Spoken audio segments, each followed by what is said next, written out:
رسول اللہ فرماتے ہیں بعد اللہ تداؤ، اللہ کے بندو دوائی استعمال کرو۔ اب وہ کہنا نہیں میں اللہ پر توکل کری، یہ ایسا ہی ہے کہ بھوک لگی آپ کھانا نہ کھائیں، نہیں میرے منہ میں منہ کھول کر اللہ اندھیرے میں نہیں کھاؤں گا۔ ایسی بیوقوفی یہ ہے کہ دوا اللہ نے بنائی ہے، شرک نہیں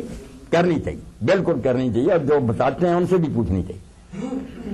وہ یقین اپنی جگہ کہ کرے گا سب کچھ اللہ، اس کے لیے جو اسباب اللہ نے بنایا ان سے فائدہ اٹھانا چاہیے۔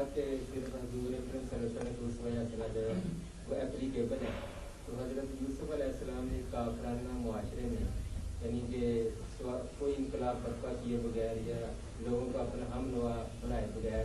حکومت کا اقتدار سنبھالا، کیا اس دور میں ایسی کوئی مثال ٹیکنیکل ہے؟ یوسف علیہ السلام کا حوالہ تو لوگ دے دیتے ہیں آسانی کے لیے، کوئی شارٹ کٹ ہے، شارٹ کٹ نہیں تھا نا، کیونکہ وہ وہاں گئے، پہلے گھر میں آزمائش پیش ہوئی اور عورت نے گمراہ کرنا چاہا، اس میں ثابت قدم رہے،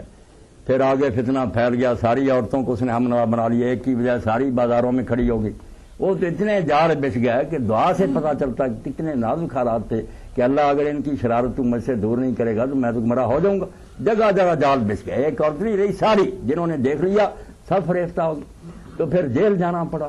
وہاں انہوں نے پھر جو تعبیر بتائی بادشاہ خیز مند بن گئی، یہ تو موقع مل گیا، ایسا ہی کوئی ان میں سے بھی ہو جائے ہمارا مرید ہے اور تشتری میں رکھ کر دے دے کہ علماء کرام لے لو اتنا بسم اللہ، پھر یوسف علیہ السلام والی بات ہوگی۔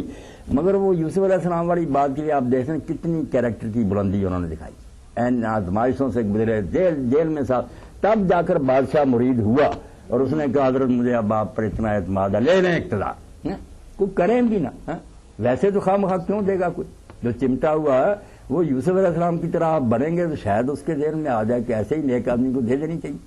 اب یوسف علیہ السلام تو ہم بنتے نہیں اور خواہ مخواہ کہتے ہیں کہ کوئی ایسا نیک آئے گا جو ہمیں دے دے گا آ کر کے لو بھائی مولوی حضرات سنبھالو، اس طرح تو مشکل نہیں۔ وہ بالکل ٹھیک ہے کہ اگر آپ کو بھی موقع مل جائے ڈرائیونگ سیٹ پر بیٹھنے کا تو آپ کیوں موقع ضائع کریں، اگر کوئی ایسا موقع یہاں بھی ملے کہ کوئی حکومت دے دے، مگر وہ پھر لے کر بیٹھ نہیں نہ جانا، اس کے بجائے اس کے کہ یہاں سے شروع کر کے پھر انقلاب لاتے پھر اوپر سے شروع ہوگا،